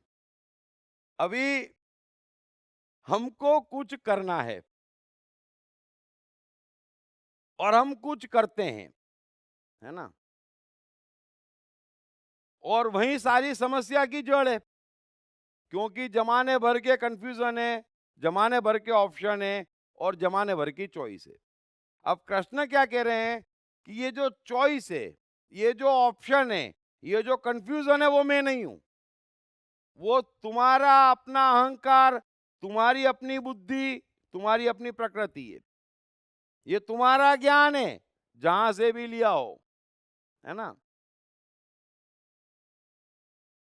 आप एक बात समझ लेना, अगर आप कंफ्यूज्ड हैं तो गलत है, क्योंकि परमात्मा नहीं है।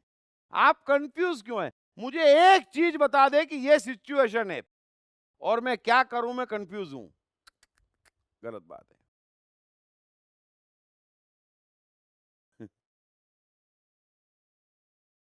आपके पास चॉइस है, फिर गलत बात है। आपके पास ऑप्शन है, फिर गलत बात है। ये गलत बात है और पूरी तरह से गलत बात है। अभी आप एक चीज बताएं, मैं कितनी बार कहता हूं, हमारे भीतर एक इतनी खूबसूरत चीज है जिसे आत्मा कह लो, परमात्मा कह लो, चेतना कह लो, शब्दों से फर्क नहीं पड़ता। एक खूबसूरत चीज है जो संयुक्तता से जुड़ी है, संयुक्तता को चला रही है, संयुक्तता के साथ जी रही है। वो इस दुनिया में है ही नहीं, वो अपनी अलग दुनिया में मस्त है, उसको हम देख नहीं रहे, वही हम हैं। और वो बहती है। और बहने का अर्थ क्या होता है? बहने का अर्थ क्या होता है? ऑप्शन नहीं है, चॉइस नहीं है, सोचना नहीं है ना? और ये बह क्यों नहीं रहे हम? क्योंकि सोच रहे हैं, चॉइस है और ऑप्शन है। अब मजा बहने में है। जरा बच्चों को देखना, बहता है, उनका जीवन बहता है। आप भी कभी बच्चे रहे थे, और जरा सोचना कि पैदा हुए थे और वहां से 7-8 साल के कब हुए? चुटकी में हो गए। क्यों? चुटकी में कैसे हो गए? क्योंकि बह गए थे। बहने में कहां पता चलता है? पछतावा होता है कि बचपन में ये किया था? बहने में पछतावा नहीं होता, किया था, है ना? जो किया था, कोई पछतावा नहीं है। और आप कल्पना करना सोचने की ईमानदारी से कि मैं पैदा हुआ और 7 साल का हुआ, हो गया फट, है ना? कोई पछतावा कुछ नहीं, क्या था, बहुत मजा आया, है ना? ठीक है। फिर 7 से 17 का बहुत चीजें याद आएगी, क्या हुआ, थोड़ा लंबा हो गया। और 17 से 27 बहुत भारी पड़ गया, हाँ? जरा गौर करना। फिर 27 से 37 और भारी पड़ गया। 37 से 47 बहुत तकलीफ है। ये क्यों हो रहा है? क्योंकि हम बह नहीं रहे हैं, और जितना कम बह रहे हैं उतना कष्ट पा रहे हैं। और हम बह क्यों नहीं रहे हैं? क्योंकि भेद किए बैठे हैं, ऑप्शन किए बैठे हैं, चॉइस खोज रहे हैं। अब सोचें, हवा बह रही है, हवा बह रही है, कहीं पे भी आपको दिख रहा है कि हवा किसी चीज से बच रही है या किसी चीज की तरफ जा रही है? कोई फर्क नहीं पड़ रहा उसको, जो मिल जाए ठीक, जहां घुसने को मिल जाए घुस जाओ। हवा बह रही है, जरा सोचना, चॉइस है, ऑप्शन है, कुछ भी नहीं। पानी बहता, नदी बहती, नदी सोचती कि काले रंग के पत्थर न मिले, उनसे बच के चलूं, उनको ना भिगोऊं, घास मिट्टी जो आ जाए, कोई चॉइस नहीं। बनारस जाना हो, लखनऊ जाना हो, जहां जाना हो बह गए हम तो, हमको क्या करना? हमको क्या करना? वैसा ही आपका जीवन है, आपको क्या करना? अभी आपको क्या करना, उससे ज्यादा दूसरे को करना। यहां क्यों बह गया? अरे मैं कहीं पे भी बह जाऊं, मेरी नदी मेरा पानी, है ना? जरा समझें थोड़ा सा, हम बह रहे हैं, हमें बहना चाहिए। तो कृष्ण कह रहे हैं कि यथार्थ सम्मति देने वाला है आत्मा, कि यस, कंफ्यूज करवाने वाला आत्मा नहीं है, चॉइस देने वाला आत्मा नहीं है, ऑप्शन देने वाला आत्मा नहीं है। ये फिर तुम्हारी अपनी दुनिया है। हवा, पानी, सबको यथार्थ सम्मति है। यहां जाऊं, अरे जा, वहां जाऊं, जा जा जा जा जा, मैं तेरे साथ हूं, फैल जा चारों तरफ। एडिसन की लाइट को कोई चॉइस नहीं है ना? पृथ्वी का कोना कोना रोशन कर दिया है। कल मंगल पे ले जाओगे तो वहां पे भी रोशनी देगी, कोई चॉइस नहीं है। हिंदू, मुस्लिम, सिख, ईसाई की, है ना? कबीर के दोहों को, कृष्ण की गीता को, कोई चॉइस नहीं है।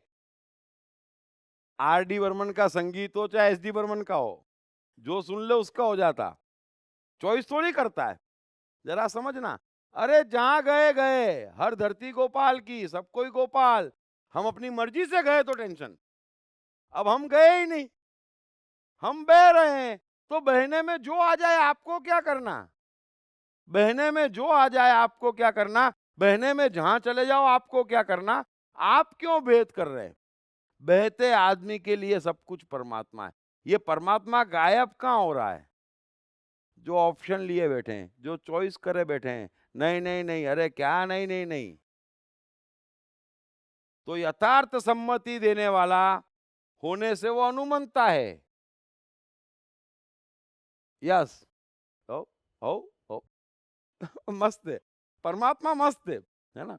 हो कर ले, जी ले, मजा आया, सब जगह ले जाता, क्या क्या फ्री मैं हूं, फिर क्या टेंशन नहीं हूं।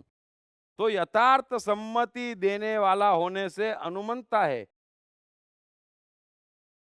सबका धारण पोषण करने वाला होने से भरता है, जीवन रूप से भोगता है। ब्यूटीफुल।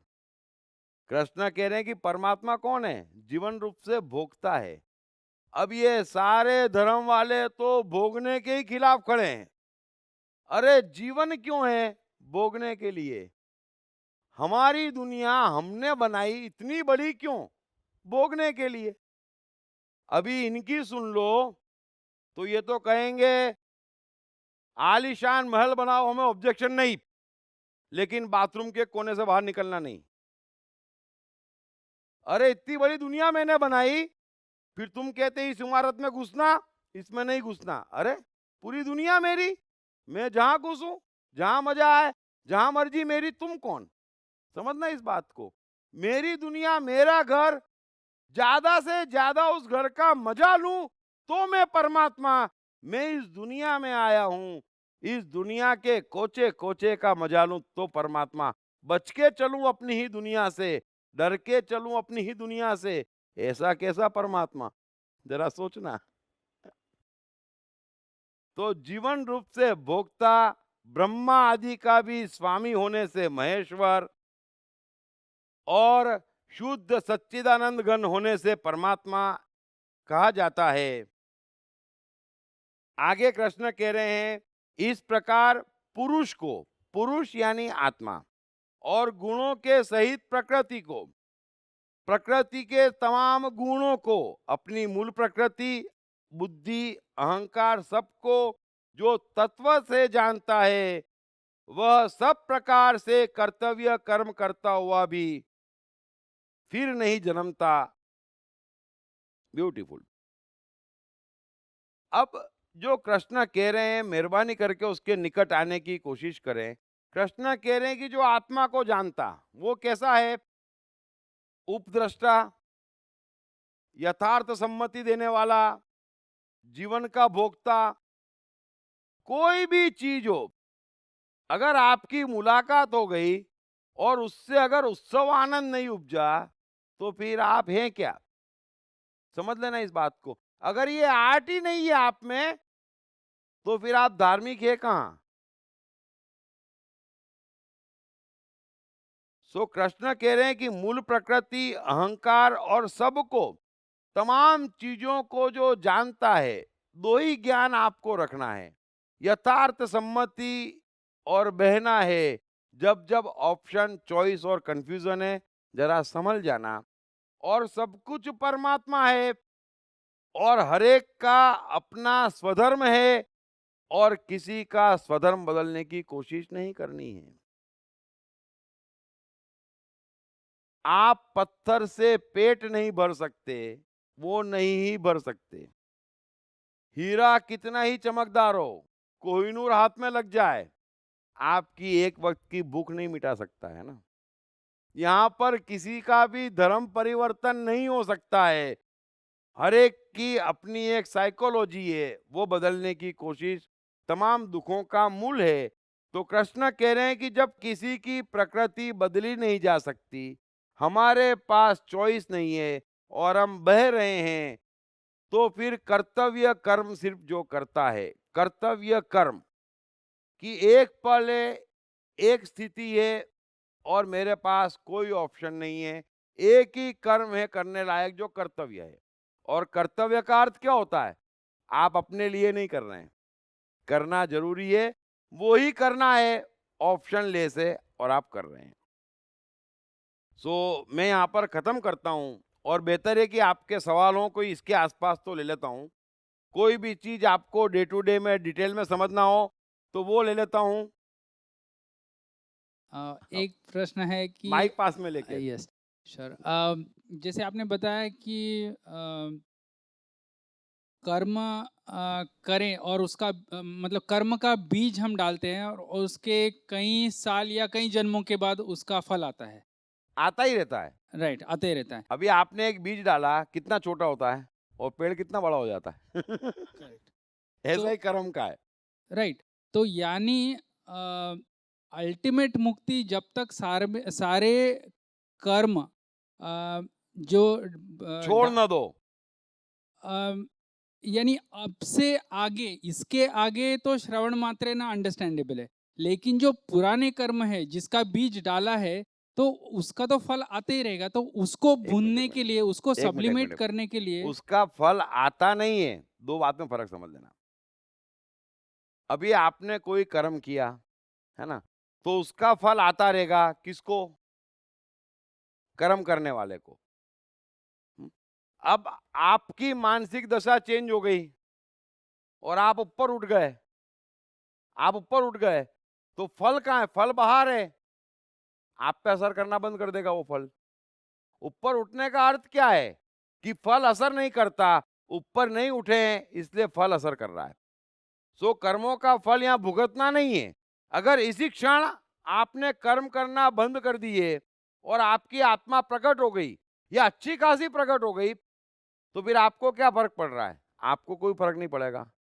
आपके कर्म के फल सामने आते रहेंगे, आप उनका भी मजा लेंगे बजाय कष्ट पाने के, क्योंकि आपके भीतर की परिस्थिति चेंज हो गई।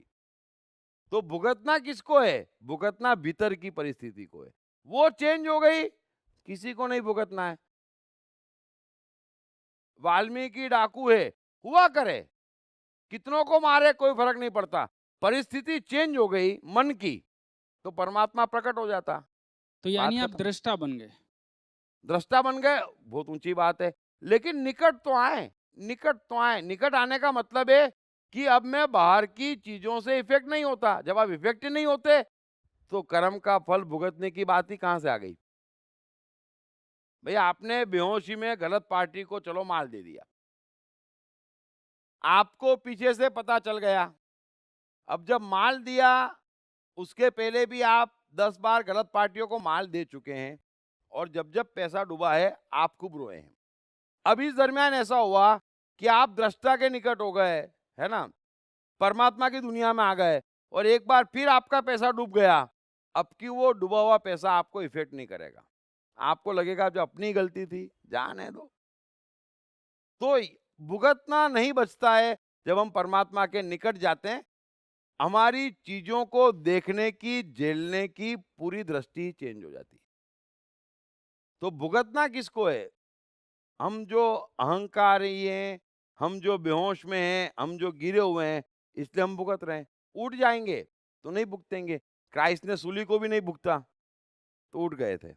अब जो ये जो 20-25 लोग है ह्यूमैनिटी में, यानी पूरा पूरा मनुष्य का इतिहास देखें तो बुद्ध है, क्राइस्ट है, वगैरह वगैरह, तो अल्टीमेटली मुक्त हो गए, तो यानी उनका कुछ सर्टन फंडामेंटल्स तो सेम ही होगा, राइट? यानी अंडरस्टैंडिंग।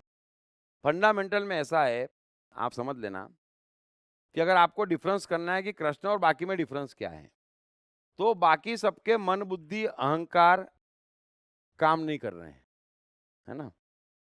कृष्ण पूर्ण क्यों है? क्योंकि आत्मा के साथ साथ मन, बुद्धि, अहंकार पूरे काम कर रहे हैं।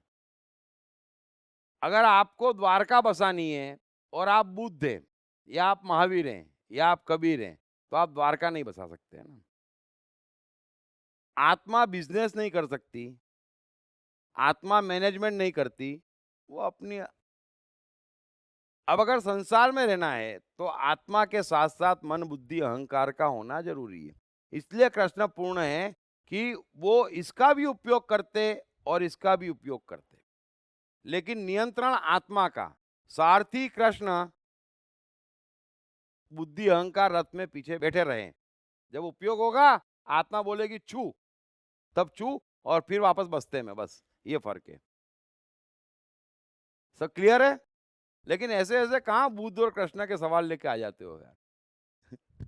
मूल प्रकृति और स्वधर्म के बीच में क्या संबंध है? कोई भी संबंध नहीं है, समझो आप। स्वधर्म का अर्थ होता है जो चेंज नहीं किया जा सकता, है ना।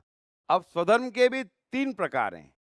आप हर चीज के ना 3 डायमेंशन, आप यूं समझे कि एक मनुष्य जो सामान्य जी रहा है, एक जो बीच में उठ गया है, अगर 3 बड़े बड़े विभाजन करें, और एक वो जो जागा हुआ है, तो तीनों के स्वधर्म अलग है।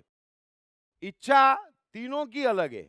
इच्छा पाप है या इच्छा करना पुण्य है, ऐसा नहीं है। कर्म पाप है और कर्म पुण्य है, ऐसा नहीं है। इसलिए मैं बार बार कहता हूं कि क्या किया वो महत्वपूर्ण नहीं है, किसने किया।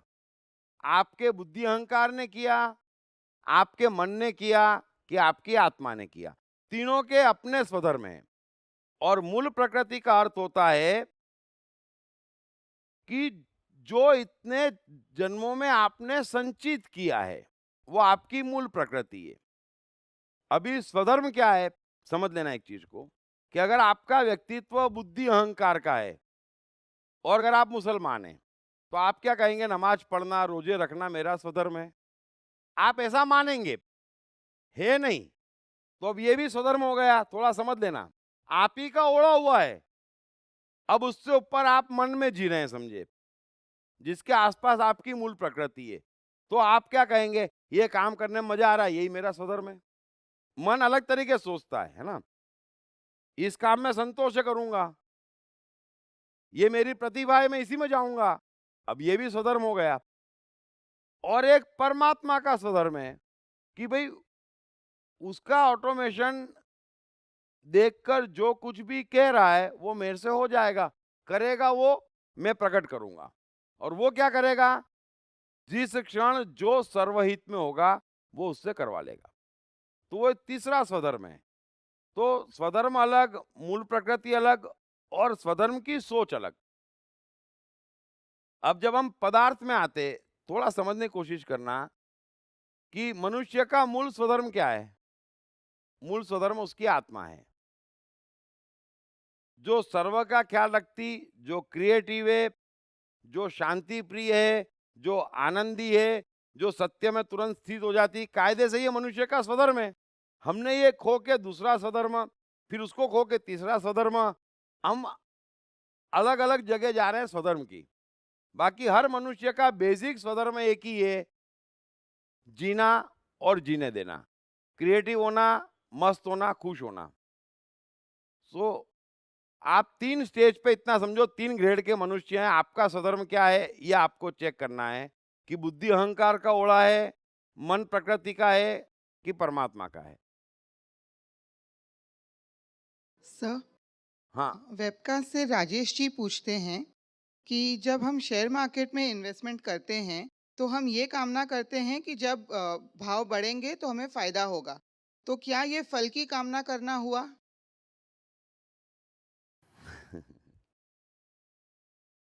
ऐसा है कि कोई भी काम मनुष्य करता है तो वो कैलकुलेशन लगाता है, समझ के करता है, और फायदे के लिए ही करता है ना। अभी फल की कामना का अर्थ ये होता है कि कर्म अलग और फल अलग।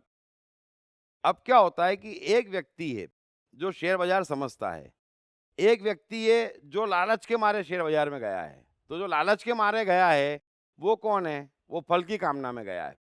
अब जो स्टॉक मार्केट में है, या तो उसको करने में मजा आ रहा है या उसका स्वधर्म है और इस बात का उसको नॉलेज है, इसलिए वो कर रहा है कैलकुलेशन से कि ये बढ़ेगा, और फिर नहीं बढ़ता तो घाटा हो जाता है ना। तो 2 चीजें अलग है। एक आप अपनी रेस में दौड़ रहे हो कि किसी ने लगा दिया आपको रेस में, किसी ने लगा दिया तब तो पूरा फल है। अब मैं लगा हूं, मैं दुकान चला रहा हूं, तो निश्चित ही मैं सोचूंगा कि भाई उस पार्टी से डील करूंगा जो पेमेंट देगी, उसी को बेचूंगा जो पैसे ज्यादा देगा। उसमें फल कहां से आ गया? फल कब आता है? जो अस्तित्व में नहीं है वहां हम जाते हैं कि मुझे शेयर बाजार का नॉलेज नहीं है लेकिन कमाना जरूरी है, कमाने की बड़ी लालच है, तो बताओ ऐसा। तो फल समझ लेना, फल वो है जो अस्तित्व में नहीं है, जो अस्तित्व में नहीं है वो फल है। अभी मार्केट में बेस्ट रेट है 10 रुपए किसी चीज का, जो मैं प्रोडक्शन करता हूं, तो मैं अगर उसको मैक्सिमम भाव में बेचने की कोशिश करता हूं तो फल नहीं आता है, लेकिन मैं सोचूं 30 में बेचूं तो फल आ गया। तो फल कहाँ आता है? जो अस्तित्व में नहीं है वो फल है। इस बात को समझना, जो विद इन रीच है, जो पॉसिबल है, वो फल नहीं है।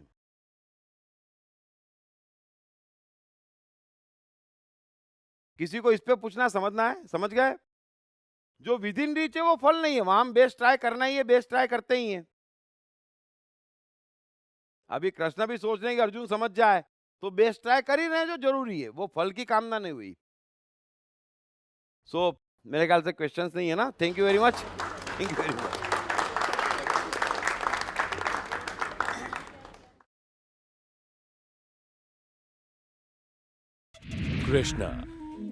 कृष्ण का बचपन कैसा गुजरा? कृष्ण राधा का प्यार क्या था? कृष्ण ने कितने विवाह किए? कृष्ण की चाइल्ड साइकोलॉजी क्या थी? कृष्ण ने ग्वाले से द्वारकाधीश तक का सफर कैसे तय किया? ये यादव स्थली क्या है? इन तमाम सवालों के जवाब जानिए। दीप त्रिवेदी द्वारा लिखित किताब मैं कृष्ण हूँ। ये किताब कृष्ण के संपूर्ण जीवन पर रिसर्च करने के बाद दीप त्रिवेदी द्वारा कुछ इस साइकोलॉजिकल अंदाज में सिलसिलेवार रूप से लिखी गई है कि जिसे पढ़ते पढ़ते आपका जीवन भी बदलता चला जाएगा। मैं कृष्ण हूँ। ये किताब अंग्रेजी, हिंदी, मराठी तथा गुजराती में एक साथ atmanestore.com साथ ही सभी प्रमुख ई-कॉमर्स साइट्स पर भी उपलब्ध है। दीप त्रिवेदी की मनुष्य के जीवन और उसकी साइकोलॉजी पर एक गहरी पकड़ है। मनुष्य जीवन के विभिन्न पहलुओं पर सर्वाधिक चर्चा करने का रिकॉर्ड भी उन्हीं के नाम पर है। मनुष्य जीवन का ऐसा कोई पहलू नहीं जिस पर उन्होंने खुलकर चर्चा ना की हो, जैसे कि path of life, personality, complex, guilt, love, expectation, partiality, acceptance, fear, hypocrisy, creativity, wealth, who is God, concentration, confusion, power of transformation, joy and success, mind and brain, day sleep, natural intelligence, change your future, ego, non-violence, freedom, तथा दीप talks ताओ ते चिंग के अंतर्गत दीप त्रिवेदी द्वारा मशहूर Chinese philosopher लाओ त्से के महान सूत्रों पर चर्चा, परिचय, समय, मन, सफलता, संकट, धर्म, राजनीति और दीप टॉक्स भगवत गीता के अंतर्गत जीवन की किसी भी समस्या से निपटने के लिए दीप त्रिवेदी द्वारा भगवत गीता के संपूर्ण 18 अध्याय पर चर्चा। आप ये तमाम डीवीडीज और सीडीज सुनकर अपना और अपने परिवार का जीवन बदल सकते हैं। ये तमाम डीवीडीज और सीडीज आत्मन ई स्टोर तथा अन्य सभी ई-कॉमर्स साइट्स पर उपलब्ध हैं। हर बच्चे में सफल और महान बनने की संभावना छिपी होती है। सवाल बच्चे द्वारा अपनी प्रतिभा को निखारने का तथा सही परवरिश पाने का ही होता है। दीप त्रिवेदी द्वारा लिखित रोचक ग्राफिक बुक्स पढ़िए। The story of Thomas Edison, अनपढ़ एडिसन के महान वैज्ञानिक बनने की दास्तान। नॉटिनेस टू ग्रेटनेस, स्टीव से स्टीव जॉब्स बनने की कहानी। हॉटी टू डॉन्टी, चाइल्ड साइकोलॉजी समझने हेतु शेर के बच्चे की कहानी। न सिर्फ बच्चों बल्कि हर माता पिता व टीचर के लिए भी आवश्यक ग्राफिक बुक्स हिंदी तथा अंग्रेजी में आत्मन ई स्टोर तथा अन्य सभी ई-कॉमर्स साइट्स पर उपलब्ध।